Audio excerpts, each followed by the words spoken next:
I'm Justin. I'm head of machine learning at Compology. We're a small startup here in the city, and we're focused on eliminating waste in the waste industry. Can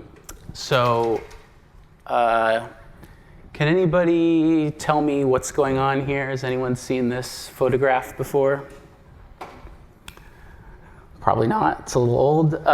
So this is the Mobro 4000, which was this gigantic barge that New York used in the 80s to try and get rid of a bunch of their garbage by shipping it to a disposal facility in the South. It eventually got turned away from that disposal facility, and it turned into this whole media circus where every night on the news they were chronicling the journey of this thing all the way down to Latin America at one point, and then eventually all the way back up to New York. And they didn't end up getting rid of the garbage. But because of all the visibility this created for the problem of waste disposal in this country, a lot of people pinpoint this as the moment when recycling really took off on a large scale in the United States. Just the fact that everybody was all of a sudden thinking about this because of this media event. So one point I wanted to make in this talk is that visibility can affect change. But, so everything's fine now, right? With recycling, we're recycling, everything's great. But as it turns out, what was actually happening is the recycling from North America, at least, was pretty much all being sent to China, where very little of it was actually getting recycled. Basically, everybody was still happy. People felt good throwing away their containers in the blue bin. China was happy because they were cherry picking the stuff out of this stream that they were able to recycle and just burying the rest. And the garbage haulers were happy because they were actually able to sell this stuff rather than paying to get rid of it. So fast forward to about a year ago, and China banned this. No more importation of waste from North America. So now, garbage haulers in the United States actually have to do recycling, more or less, for the first time. And instead of it being something that made them money, now it's going to cost them money. And in a lot of places, this could mean the end of offering recycling services in the United States. So basically, the process of recycling is about taking this mixed stream of recycling that we have in this country and dividing it up into these pure commodities that can be sold to manufacturers. And basically, if you can make the stream pure, if you can get the contaminants, the stuff that doesn't belong there, out of the stream, you can make recycling something that can actually be profitable. And the good news is that at least small-scale studies have shown that if you use sort of a high-touch process of targeted outreach, education, right when the contamination happens, you can get people to actually do this right. You can get them to recycle, put the right thing in the right bin, not throw their garbage away in the recycling and all that. But it's a really difficult thing to scale. So in this picture, this guy here is doing a manual inspection of this bin. And as you can imagine, he's really only going to be able to see what's on the top layer of refuse. And it's also obviously really time-consuming and therefore costly for him to do this on every bin that he's going to pick up on his recycling route. So we think that our technology can fit into this. Basically, we make a camera sensor, you may have seen out on our little table there, that mounts inside the garbage container, dumpster usually, and takes pictures and uploads them to our cloud, where we analyze them using a couple of pretty vanilla convolutional neural network processes and human-in-the-loop data science to analyze them for fullness and contamination. And I'll get into more detail on that. But basically, we decided that in order to help our customers reduce the contamination in their streams, that we needed some kind of a number, some kind of a metric where you could measure your progress, you could figure out where you were going wrong.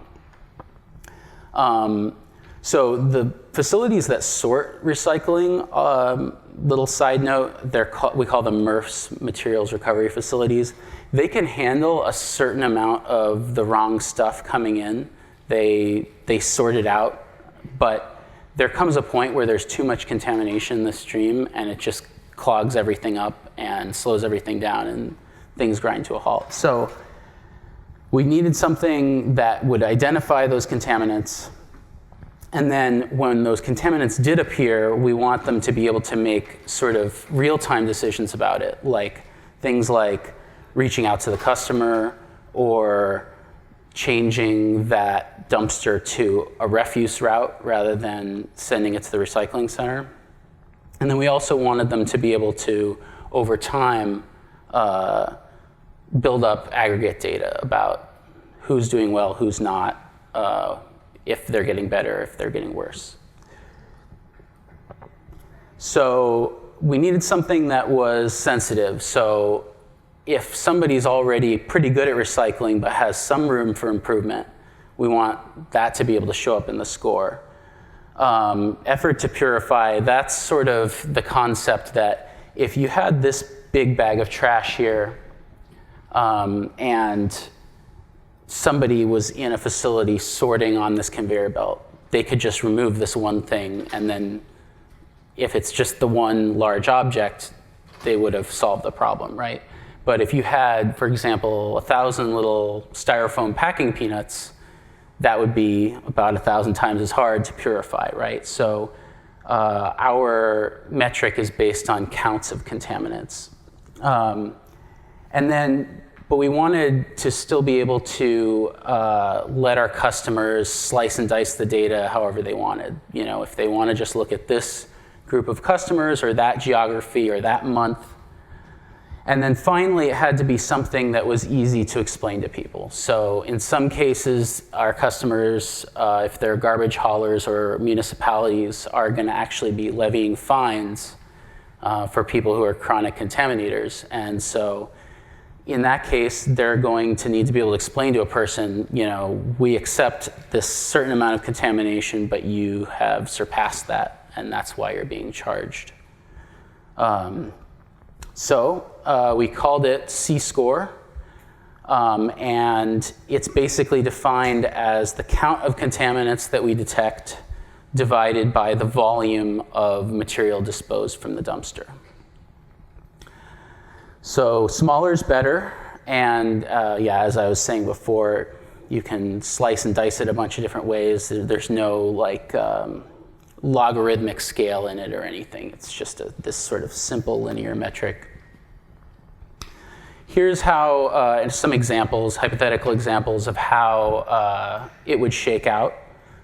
So the top three examples here are showing 1 unit of contamination over different time scales and how that scales down, but also showing how increasing counts of contamination over the same time scale scales up. So just sort of some examples of numbers that you might see. So here's the process when we have the fullness and the counts of contamination. It still needs to be aggregated over the fill cycle of the bin. So as the bin fills up, contaminants may appear, and we might get several images that look like that second image there, where there's just the same contaminant that we're seeing over and over. Maybe it's moved or changed shape a little bit. But as soon as the level goes up beyond that, we can assume that the contaminant is still present, but has now been buried by another layer of material.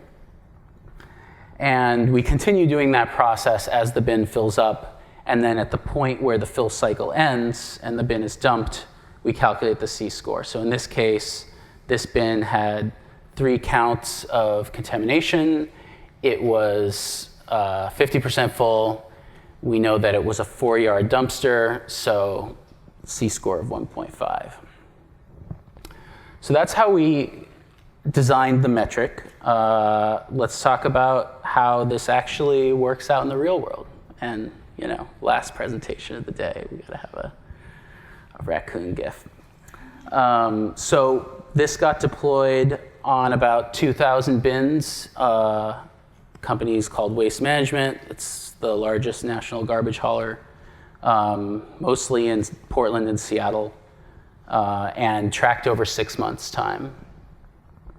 And they're still sort of messing around with the process of how to use the contamination data, but it fits the basic principle of they contact the customer and give them a choice: either remove this contamination or we're going to have to charge you a fine.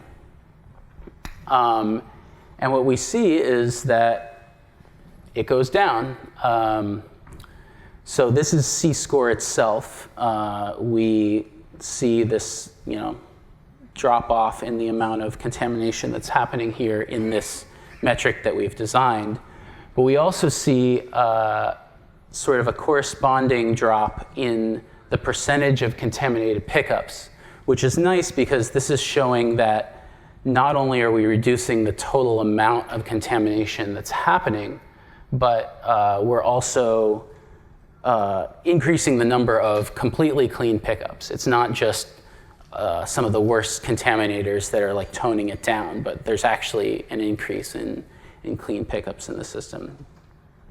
So we're pretty pleased, and we're really excited and think that this could scale up even more, and eventually are hoping to really save a lot of buried recyclable material with this. They have us do this. Obviously, I'm pretty excited about the stuff I'm working on, so if anybody's interested in a job, we're hiring. And thanks for your attention.